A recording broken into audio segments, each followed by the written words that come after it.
دوسرا اس کو جسم کی تندرستی عطا فرماتے ہیں، تیسرا اس کے گھر میں برکت عطا کرتے ہیں، اور فرشتے اس بندے کی حفاظت فرماتے ہیں کہ جو شخص اوقات کی پابندی کے ساتھ نماز پڑھے اللہ تعالیٰ اس کو 9 انعام عطا فرماتے ہیں۔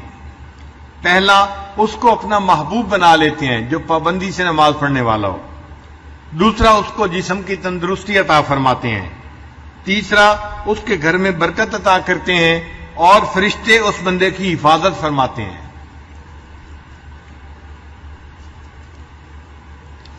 اس کے چہرے پر صلحاء کا نور ظاہر کر دیا جاتا ہے، اس بندے کا دل نرم کر دیا جاتا ہے۔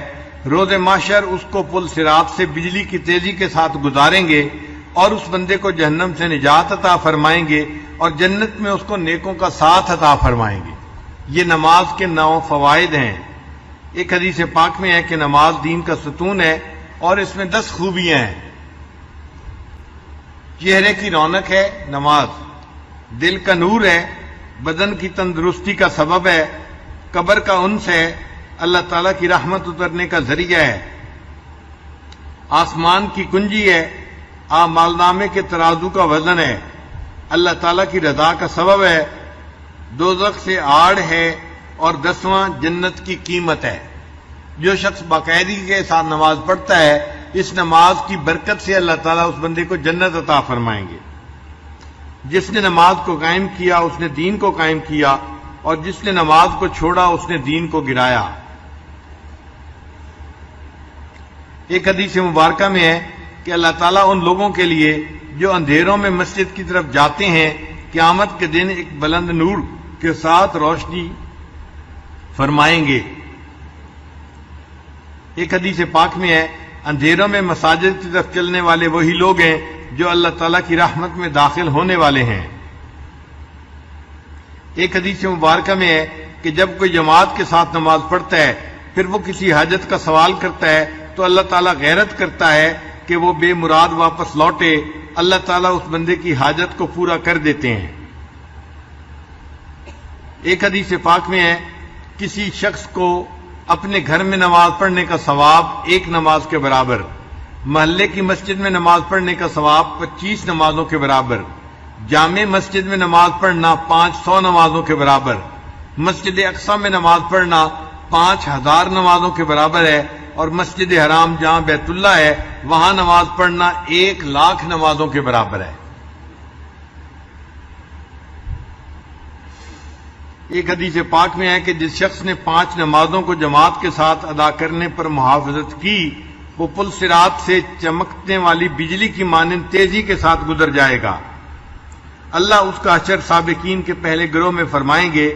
ہر روز و شب میں ان نمازوں پر محافظت کرنے والے کے لیے ایسے 1000 شہید کی مانند اجر ہوگا جو اللہ کے راستے میں شہید کر دیے جائیں، یعنی نماز باقاعدگی سے پڑھنے والوں کو 1000 شہیدوں کا ثواب عطا کیا جائے گا۔ پھر نماز جو ہے اس کو تعدیل ارکان کے ساتھ پڑھنا۔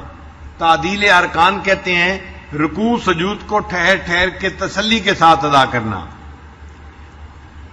مکتوبات معصومیہ کی عبارت ہے، مخبر صادق علیہ الصلوۃ والسلام نے فرمایا ہے کہ چوروں میں سب سے بڑا چور وہ ہے جو نماز میں چوری کرتا ہے۔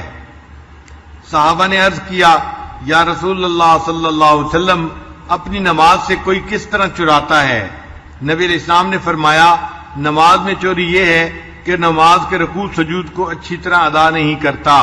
نیز نبی علیہ السلام نے فرمایا کہ خدائے جل شانہ اس شخص کی نماز کی طرف نگاہ اٹھا کر بھی نہیں دیکھتا جو رکوع اور سجود میں اپنی پیٹھ کو ثابت یعنی سیدھا نہیں رکھتا۔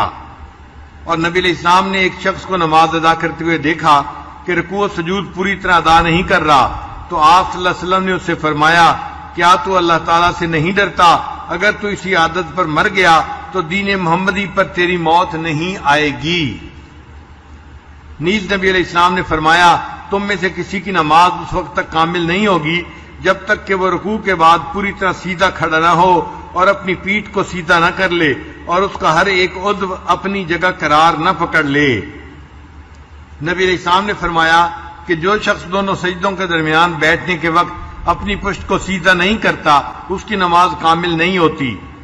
نبی علیہ السلام ایک نمازی کے پاس سے گزرے، دیکھا کہ وہ احکام و ارکان قوم و جلسہ پوری طرح ادا نہیں کر رہا تھا، تو آپ صلی اللہ علیہ وسلم نے اس سے فرمایا اگر تو اسی عادت پر مر گیا تو قیامت کے دن تجھ کو میری امت میں سے نہ لیا جائے گا۔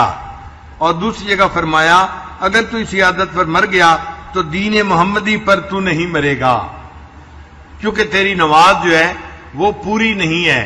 اس کو نماز کی چوری کہا گیا اگر نماز کے ارکان کو صحیح طرح ادا نہ کیا جائے۔ حضرت ابو ہریرہ نے فرمایا کہ کوئی شخص ایسا ہوتا ہے کہ 60 سال تک نماز پڑھتا رہے اور اس کی ایک نماز بھی قبول نہیں ہوتی، کیونکہ اس شخص نے رکوع سجود کو بخوبی بھی ادا نہیں کیا ہوتا۔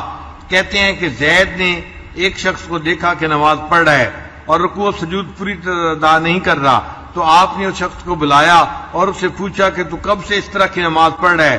اس نے کہا 40 سال سے۔ آپ نے فرمایا اس 40 سال کے عرصہ میں تیری ایک نماز بھی نہیں ہوئی، اگر تو مر گیا تو نبی علیہ السلام کی سنت پر تو نہیں مرے گا۔ تو تعدیل ارکان کا خیال رکھنا کتنا ضروری ہے۔ ہم نماز پڑھیں تو نماز کو تسلی کے ساتھ پڑھیں، سکون کے ساتھ پڑھیں۔ نماز مومن کے لیے محبوب کے لقاء کا ذریعہ ہے، ذریعہ لقاء یار ہے، کوئی سزا نہیں ہے کہ انسان کہے جی کہ بس مجھے تو دن میں 5 مرتبہ مصیبت پڑ گئی ہے اس نماز کو پڑھنے کی۔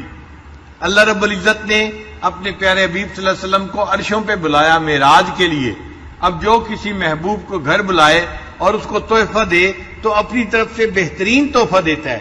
اللہ رب العزت نے اپنے پیارے حبیب صلی اللہ علیہ وسلم کو عرشوں پہ بلا کے ان کو نماز کا تحفہ عطا فرمایا۔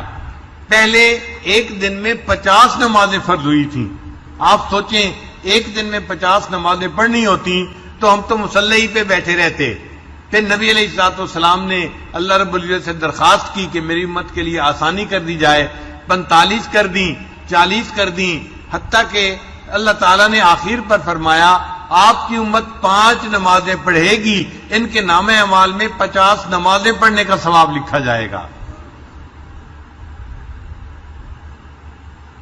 نماز اچھی طرح ادا کرنے پر نماز نمازی کے لیے اچھی دعا کرتی ہے، ورنہ نمازی کے لیے بد دعا کرتی ہے۔